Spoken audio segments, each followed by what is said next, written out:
आंधा CC का श्राप। भारत के एक सुदूर इलाके में बसा था एक छोटा सा गांव, आंधा सीसी। ये गांव दिन में जितना शांत और साधारण दिखता था, रात होते ही उतना ही भयावह बन जाता था। गांव के बीचों बीच एक चौक था, चरभर चौक, और उस चौक के ठीक बीच में था एक पुराना, काला, सड़ा हुआ कुआं, बोडियो कुआं। गांव में एक अजीब नियम था। सूरज ढलते ही हर कोई अपने घर में बंद हो जाता था। न कोई बाहर निकलता, न कोई खिड़की खोलता और ना ही कोई आवाज करता, क्योंकि उस कुएं में रहते थे दो भयानक प्रेत, तीब्रो और उसकी बहन बिस्तांगा। कहा जाता था कि ये दोनों कभी इंसान थे, लेकिन किसी काले तंत्र के कारण उनकी आत्माएं इस कुएं में कैद हो गई थीं। रात होते ही उनकी ताकत कई गुना बढ़ जाती थी। तीब्रो की आंखें अंगारों की तरह जलती थीं और उसका शरीर आधा सड़ा हुआ था। वहीं बिस्तांगा की लंबी काली जीभ और उल्टे पैर उसे और भी भयावह बनाते थे। जो भी रात में उस चौक से गुजरता, वो कभी वापस नहीं आता। सुबह बस उसकी हड्डियां और कभी-कभी उसकी खोपड़ी गांव वालों के घरों के बाहर फेंकी हुई मिलती। एक दिन गांव में एक नया आदमी आया। उसे इन सब बातों का जरा भी अंदाजा नहीं था। रात को जब पूरा गांव अपने घरों में बंद हो गया, वो आदमी बेखौफ होकर टहलने निकल पड़ा। जैसे ही उसने चर भर चौक में कदम रखा, हवा अचानक ठंडी हो गई। कुएं से धीरे धीरे एक आवाज आई, कोई नया शिकार आया है। अगले ही पल अंधेरे से दो परछाइयां निकली, तीब्रो और बिस्तांगा। उस आदमी की चीख पूरे गांव में गूंजी, लेकिन किसी ने दरवाजा नहीं खोला। सुबह उसकी खोपड़ी और हड्डियां हर घर के बाहर पड़ी थीं। गांव वाले अब पूरी तरह टूट चुके थे। हर रात मौत का डर, हर सुबह खून का नजारा। तभी एक दिन गांव में एक साधु आया, कपाल साधु। उसके हाथ में एक इंसानी खोपड़ी थी जो अजीब तरह से चमक रही थी। गांव वालों ने उसे अपनी समस्या बताई। साधु कुछ देर शांत रहा, फिर बोला, ये कोई साधारण प्रेत नहीं है, इन्हें सिर्फ तंत्र से ही रोका जा सकता है। उसने अपनी खोपड़ी से राख निकाली और गांव वालों को दी। उन्होंने एक मंत्र सिखाया, ओम काल भैरवाय नमः, प्रेत बाधा विनाशाय नमः, कपाल धारणे स्वाहा, बंधनम कुरु कुरु स्वाहा। और कहा, जब वो प्रकट हों, इस मंत्र का जाप करते हुए ये राख उन पर फेंकना और हमेशा के लिए बोडियों कुएं में कैद हो जाएंगे। अगली रात गांव वाले तैयार थे। जैसे ही तीब्रो और बिस्तांगा बाहर आए, सबने एक साथ मंत्र जाप शुरू कर दिया। हवा कांपने लगी, आसमान काला हो गया।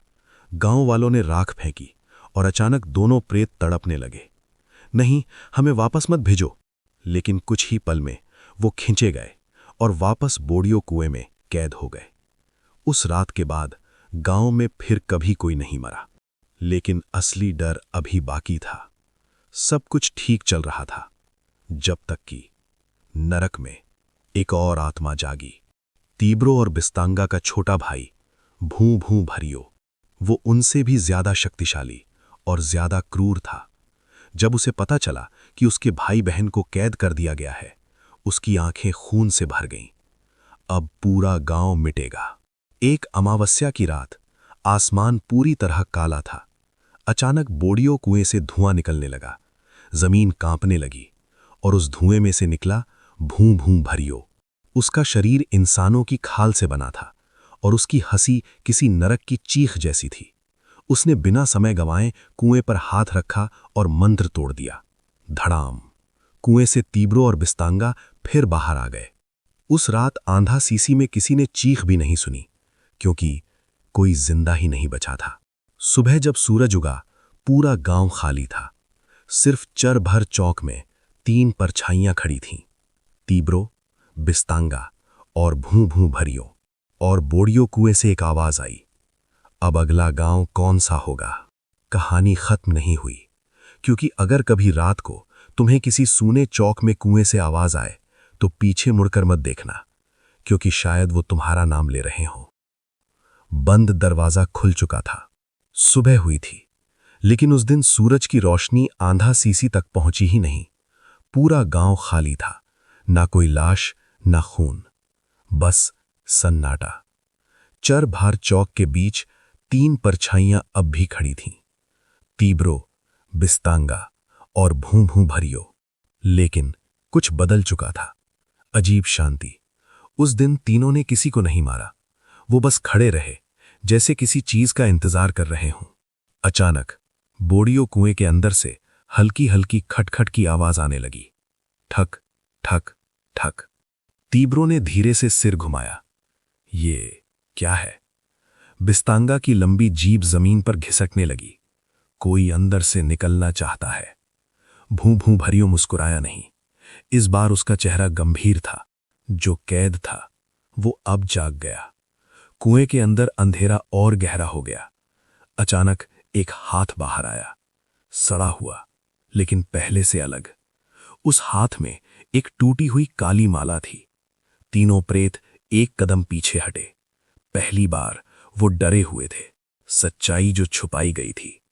भूं भूं भरियो ने धीमी आवाज में कहा, ये नहीं होना चाहिए था। तीब्रो गुर्राया, तूने कहा था हम सबसे शक्तिशाली हैं। भूं भूं भरियो की आंखें फैल गईं। नहीं, हम तो बस कैदी थे।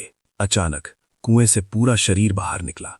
वो एक आदमी था, लेकिन उसकी आंखें खाली थीं और शरीर पर तंत्र के निशान खुदे हुए थे। उसकी आवाज आई, तुम तीनों मेरी शक्ति हो। तीनों प्रेत कांप उठे। तू कौन है? बिस्तांगा चीखी।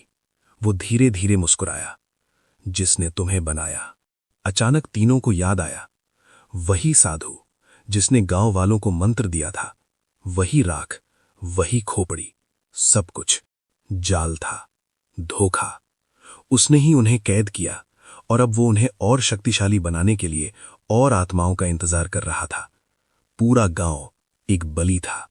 अचानक कपाल साधु ने अपना हाथ उठाया और तीनों प्रेत जमीन पर गिर पड़े। उनके शरीर से काली ऊर्जा निकलने लगी। वो चिल्ला रहे थे, सा मलक कौड़का आपी बोचई के चापी मेरी जोड़े सास्ता हुई यही बुचार पिछास आज की बचा कर दिया।